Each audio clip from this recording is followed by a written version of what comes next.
কাতারেও গাজায় ইসরায়েলের নারকীয় তাণ্ডবের নিন্দা জানিয়েছে মুসলিম বিশ্ব। তবে কোনো কিছুই তোয়াক্কা না করে হামাসকে যে কোনো স্থানে হামলার হুমকি দিয়েছে নেতানিয়াহু। এর মধ্যেই যুদ্ধবিরতি বন্ধে হামাসকে সব জিম্মিদের মুক্তি দিতে হবে, এমনটাই বলেছেন মার্কিন প্রেসিডেন্ট ডোনাল্ড ট্রাম্প। এদিকে গাজায় দখলদারদের হামলায় নতুন করে প্রাণ গেছে ৬২ জন ফিলিস্তিনির। কাতারের সিনিয়র হামাস নেতাদের লক্ষ্য করে ইসরায়েলের হামলা আন্তর্জাতিক অঙ্গনে সৃষ্টি করেছে ক্ষোভ। এর মধ্যেই দোহায় বৈঠকে মিলিত হয়েছে আরব ও মুসলিম বিশ্বের নেতারা। এ সময় কাপুরুষোচিত এ হামলা ও গাজায় গণহত্যার তীব্র নিন্দা জানান তারা। পাশাপাশি ইসরায়েলের এ কর্মকাণ্ড মধ্যপ্রাচ্যে নতুন শান্তি চুক্তির সম্ভাবনাকে বাধাগ্রস্ত করেছে বলে মত মিশরের প্রেসিডেন্ট আবদেল ফাতাহ আল সিসির। বর্তমানে যা ঘটছে তা এই অঞ্চলের জনগণের নিরাপত্তাকে হুমকির মুখে ফেলছে, এমনকি এই অঞ্চলের দেশগুলির সাথে বিদ্যমান চুক্তিগুলির ধ্বংসও করছে। এর পরিণতি হবে ভয়াবহ। এই অঞ্চলটি আবার সংঘাতের দিকে নিয়ে যাবে।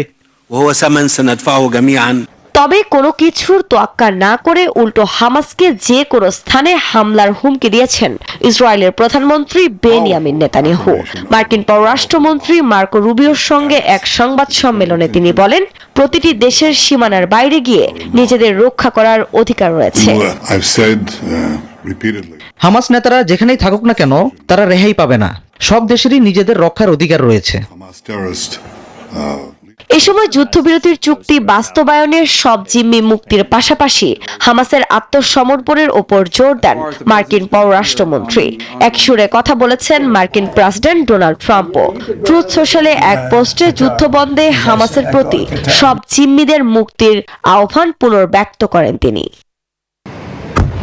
এর মধ্যে ইসরায়েলি কর্মকর্তাদের বরাতে মার্কিন সংবাদ মাধ্যম অ্যাক্সিওস জানায়, গাজা সিটি দখলের লক্ষ্যে অঞ্চলটিতে স্থল অভিযান শুরু করেছে জায়নবাদীরা।